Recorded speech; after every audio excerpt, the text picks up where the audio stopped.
What's going on today, guys? Well, for me, it is the most perfect autumn day out right now. The temperature is immaculate. I thought I'd get some time into work on the wagon, and I really didn't want to delve too deep into stripping more of the chassis apart or doing any body work. So I thought I'd start test fitting the seats that I bought like 2 years ago. Just been sitting down in my basement and see how they're gonna sit. Now, coming from an S chassis, we have a lot of issues fitting seats in there properly because the floor to ceiling height is just terrible. There's a cat hump in the US cars that just pushes your seat up even further than it should. And a lot of people resort to cutting that out. And my friend Brian Wilkerson over at Alaria Tech makes a cat hump delete. I didn't feel like going that route with my car. So my helmet, and even sometimes when I was street driving, my head was like rubbing against the ceiling, something I really didn't enjoy at all. And I tried different seat brackets, and just, it was such a small car. Now, my wagon isn't a large car at all either, so I was a little bit concerned about my headroom. However, I used to run Sparkle R100 race seats in this, and I was completely fine. But I'm gonna have to make custom brackets in order to fit these OMP seats in the car, which is a whole different ball game. So I'll drag the seats out, do a little test fitting, see how I fit in here. These are OMP folding seats, brand new, never mounted before, that I've just had sitting down in the basement for a couple of years. And then these are some Sabelt Gold Harnesses, most expensive harnesses I've ever seen in my life. They're usually retail a little bit around $1,200 per harness, that's like $2,400. Absolutely incredibly expensive, but I guess safety's no concern. I paid a lot less than that. So I'm grateful to have the best of the best in the car. But let's get inside this thing and see how I fit and see how I'm gonna like it. So seats are a little bit dusty, but that's what happens 2 years of storage, I guess.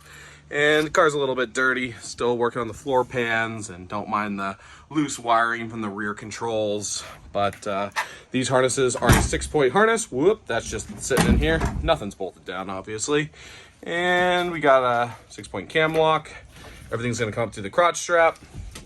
And I'm gonna be mounting something like this to these points. I'll have to make an adapter to fit along here, but it shouldn't be too bad. Now the height doesn't look too bad either. It looks like I'll have plenty of headroom, but let's get inside this car and see how I fit. All right, stepping in. Gotta be careful because the seat isn't mounted to anything. And let's see what we've got here.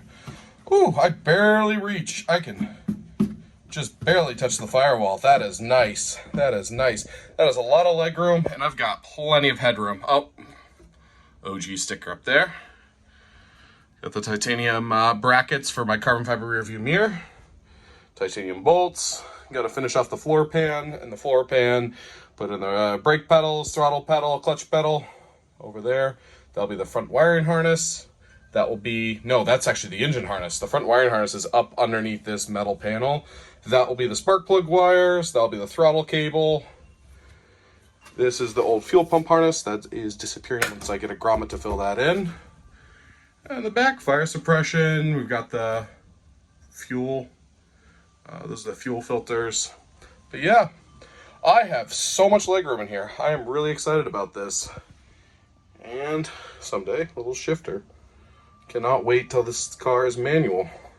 Shall be fun. I am super excited. Yeah, this is plenty of legroom.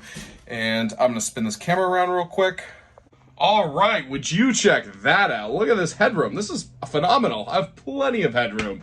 So yeah, you see I've got great leg room. I've got great headroom, got all the safety gear I want in this car.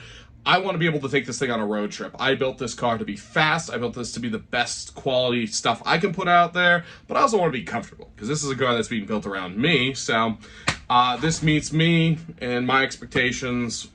So far, great. Unfortunately, I have to wait till all the paint and body work is all done because I don't want to get these seats all messed up. They're basically brand new, so it's going to be a little bit of time. Hopefully not a couple more years, but we're going to do the best work we can, and if that means some delays along the way, so be it. But tune in next time. I hope to have some more content for you very soon.